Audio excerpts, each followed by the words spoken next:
Okay, we're here right now with Brian Stockton. Brian's a filmmaker and most recently, I guess, have worked on the Blob thing. Um, it's an animated character, the world's most depressed animated character.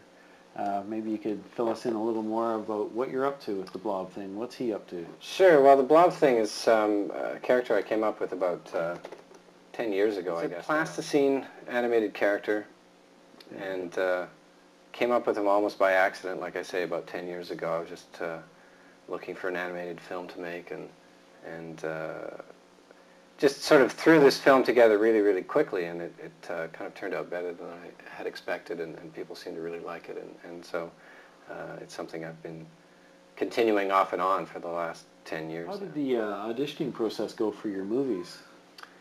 The Blob thing? Yes. Well, the Blob thing films are usually made up by whatever's lying around the house at the time. They're very much low budget, kind of thrown together. I myself appear in a couple of the films as myself. Well, so you sort of had an inside track. Exactly. I knew the producer. So yeah, that always helps. Yeah. So and they've all been done on a very, very low budget. So any time that I do need a voice, like for instance, I'm the voice of the Blob thing.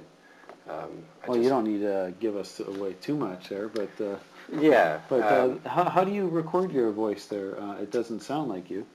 Yeah, the Blob thing, and he doesn't really speak English, first of all. He just sort of mutters and makes these weird kind of noises that nobody really understands. So I just get a microphone and I start sort of grumbling into the microphone.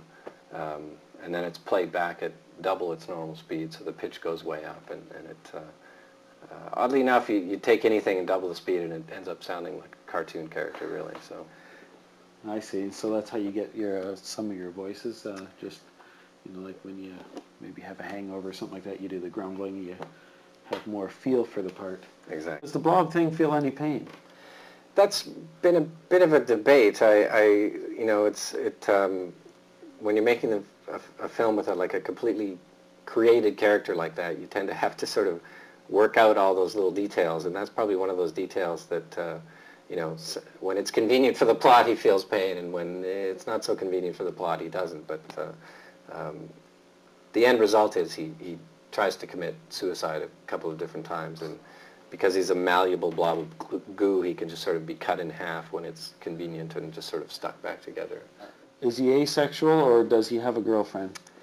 He is, in my mind, a male character, because I think I find it easier to write from a male perspective. That might sound silly because it's a little blob of goo, but I do think of it as a male character, and have had many discussions with people about the nature of his existence, because there is essentially no explanation for why he is where he is. He seems to be the only blob thing around, and everybody else in the films are all normal humans.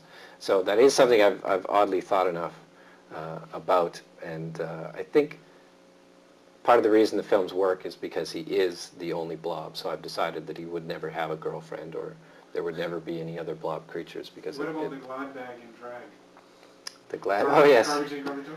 Yeah, there's a short film, Garbage In, Garbage Out, where he there's a garbage strike on, so he ends up with all these bags of garbage around his apartment he can't get rid of, and so in a moment of, I guess, boredom and/or desperation, he decides to try and make a substitute girlfriend, puts a wig on a garbage bag and puts a little face on it, and it works for a while. He does a little waltz with this fake blob thing until he realizes that it's quite a smelly bag of garbage. So that's the punchline to that.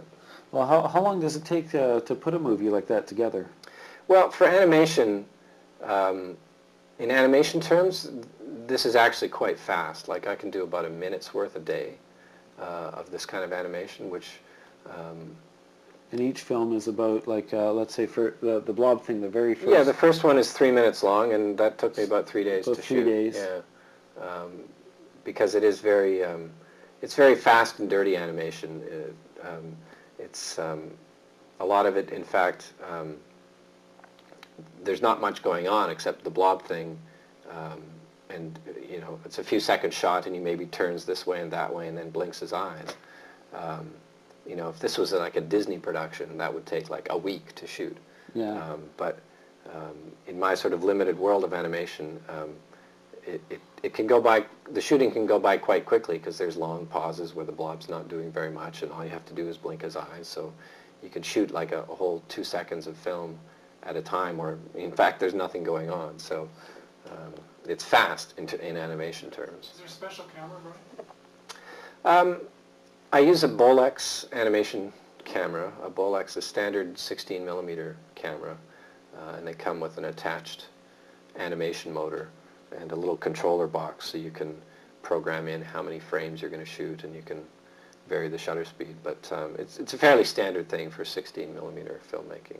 So when you shoot something like the Blob thing, maybe some people don't know about this, but it's a camera where it takes pictures, you reposition, Yeah. take another picture. This is what takes the time. Like this is why it makes it a tedious job.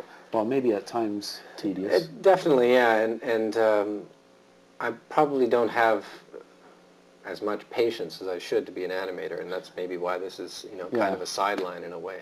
But yeah, so you take one frame of an object, and then you move it a little bit, and you click another frame, and then you move it a little bit, you click another frame, and so on and so forth. And at 24 frames for every second, you know, that's 1,000 frames for every minute, or... Is that how many you do for your animation? 24 frames for each second? For each second, yeah. Oh, Yeah. that's quite a bit. And depending on what you're doing, you can sometimes get away with shooting 2 frames at once, and that goes a little bit quicker. And Japanese animation, a lot of that is actually done 3 or 4 frames at a time, as a way to sort of cheat. Is it in black and white? Most of the Blob Thing stuff is in black and white, and it was a bit of an accidental decision to start with, because that's what I happened to have around was a couple of extra rolls of black and white film.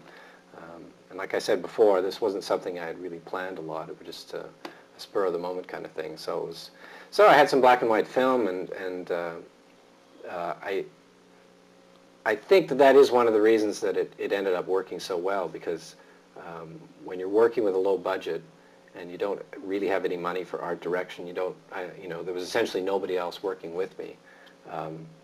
When you use black and white, it's almost like a cheap and easy way to have instant art direction, you know, like it's an instant look for it to be in black and white.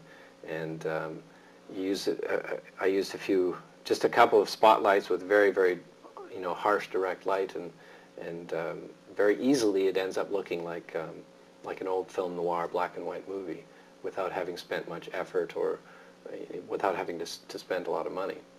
So that said, when I did the second Blob Thing film, Revenge of the Blob Thing, I wanted to play around with it a bit more and play around with the film a bit more. So I decided that there was going to be home movies in it, and the home movies, explicably or inexplicably, are in color. So you do get to see the Blob Thing in color, and it's that very, very bright, very dense, very saturated color that you get with old home movies, Kodachrome movies. So that's what I shot it with, was Super 8 Kodachrome. So it you know, looked just like a home movie, and it ended up being a really nice contrast.